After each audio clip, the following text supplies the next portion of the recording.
Hello, welcome back to my channel. നമ്മൾ ഇന്ന് ഉണക്കച്ചെമ്മീൻ വറ്റിച്ചതാണ് ഉണ്ടാക്കാൻ പോകുന്നത്. മുമ്പ് ഞാൻ ഉണക്കച്ചെമ്മീൻ ഫ്രൈയുടെ ഒരു വീഡിയോ ചെയ്തിട്ടുണ്ടായിരുന്നു. അപ്പോൾ അത് കാണാത്തവരുണ്ടെങ്കിൽ കാണണം, ലിങ്ക് ഞാൻ ഡിസ്ക്രിപ്ഷനിൽ കൊടുക്കാം. അതുപോലെ തന്നെ ടേസ്റ്റി ആയിട്ടുള്ള ഒന്നാണ് ഉണക്കച്ചെമ്മീൻ വറ്റിച്ചതും. അപ്പോൾ നമുക്ക് എങ്ങനെയാണ് ഈ ഒരു ഉണക്കച്ചെമ്മീൻ വറ്റിച്ചത് ഉണ്ടാക്കുന്നതെന്ന് നോക്കാം.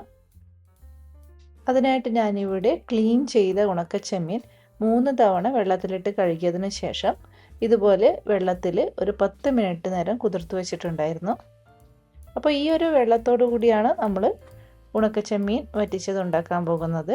കാരണം നമ്മൾ ഓൾറെഡി 3 തവണ ഈ ഒരു ഉണക്കച്ചെമ്മീൻ കഴുകിക്കഴിഞ്ഞു. അതുകൊണ്ട് തന്നെ ഒട്ടും വേസ്റ്റ് ഒന്നും ഉണ്ടാകില്ല. അപ്പോൾ ഉണക്കച്ചെമ്മീൻ ഈസി ആയിട്ട് ക്ലീൻ ചെയ്യാൻ അറിയാത്തവരുണ്ടെങ്കിൽ അതിൻ്റെ വീഡിയോ ഞാൻ ചാനലിൽ മുമ്പ് അപ്ലോഡ് ചെയ്തിട്ടുണ്ട്. അതിൻ്റെ ലിങ്ക് ഞാൻ വേണമെങ്കിൽ ഡിസ്ക്രിപ്ഷനിൽ കൊടുക്കാം. അപ്പോൾ ഈ ഒരു ചട്ടിയിൽ തന്നെയാണ് നമ്മൾ ഇന്ന് ഇത് വറ്റിച്ചെടുക്കാൻ പോകുന്നത്. ഇനി ഇതിലേക്ക് ഒരു ചെറിയ തക്കാളി, ഒരു ചെറിയ സവാള, ഒരു 3-4 അല്ലി വെളുത്തുള്ളി, ഇത്രയും ഇതുപോലെ ചെറുതായി അരിഞ്ഞത് ചേർത്ത് കൊടുക്കുന്നുണ്ട്. നമ്മൾ ഏകദേശം ഒരു അരക്കപ്പ് ഉണക്കച്ചെമ്മീനാണ് എടുത്തത്.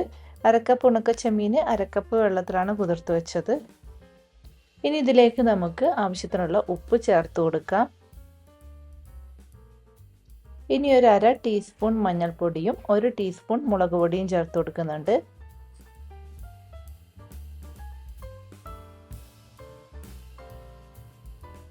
ഇനി ഇതൊന്ന് നമുക്ക് ഇളക്കി കൊടുക്കാം.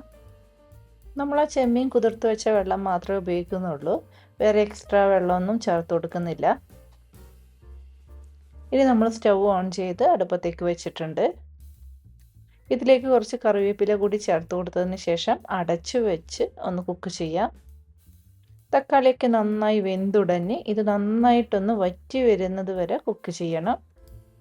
അപ്പോൾ ഇത് ഏകദേശം ഒരു 15 മിനിറ്റ് കഴിഞ്ഞപ്പോൾ നമ്മളൊന്ന് തുറന്ന് നോക്കിയിട്ടുണ്ട്. അപ്പോൾ നിങ്ങൾക്കിപ്പോൾ കാണാം ഇത് നന്നായിട്ട് വറ്റി എല്ലാം കൂടി ഒന്ന് യോജിച്ച് വന്നിട്ടുണ്ട്.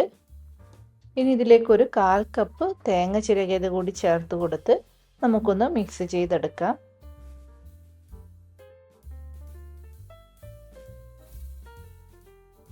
ഇനി ഇത് നമുക്ക് അടച്ചു വെച്ച് ഒരു 2 മിനിറ്റ് നേരം കൂടി കുക്ക് ചെയ്യാം. അപ്പോൾ ഇത് ഏകദേശം 2 മിനിറ്റ് കഴിഞ്ഞു. ഇനി നമുക്ക് ഇതിലേക്ക് 1 ടേബിൾ സ്പൂൺ വെളിച്ചെണ്ണ കൂടി ചേർത്ത് കൊടുത്ത് നമുക്ക് സ്റ്റൗ ഓഫ് ചെയ്യാം. അപ്പോൾ ഇത്രയേ ഉള്ളൂ, വളരെ ഈസിയാണ്. ഉണക്കച്ചെമ്മീൻ വറ്റിച്ചത് ഇവിടെ റെഡി ആയിട്ടുണ്ട്. ഈ ഒരു ഉണക്കച്ചെമ്മീൻ വറ്റിച്ചതുണ്ടെങ്കിൽ പിന്നെ ചോറ് തീരുന്ന വഴി അറിയില്ല, അത്രയ്ക്ക് ടേസ്റ്റാണ്. അപ്പോൾ ഉണക്കച്ചെമ്മീൻ വീട്ടിലുണ്ടെങ്കിൽ ഒരു തവണയെങ്കിലും നിങ്ങളിത് ഉണ്ടാക്കി നോക്കണം. എന്നിട്ട് അഭിപ്രായങ്ങൾ കമൻറ്റ് ചെയ്ത് അറിയിക്കണം. വീണ്ടും പുതിയ റെസിപ്പിയുമായി അടുത്ത വീഡിയോയിൽ കാണാം. അതുവരേക്കും ബൈ ബൈ.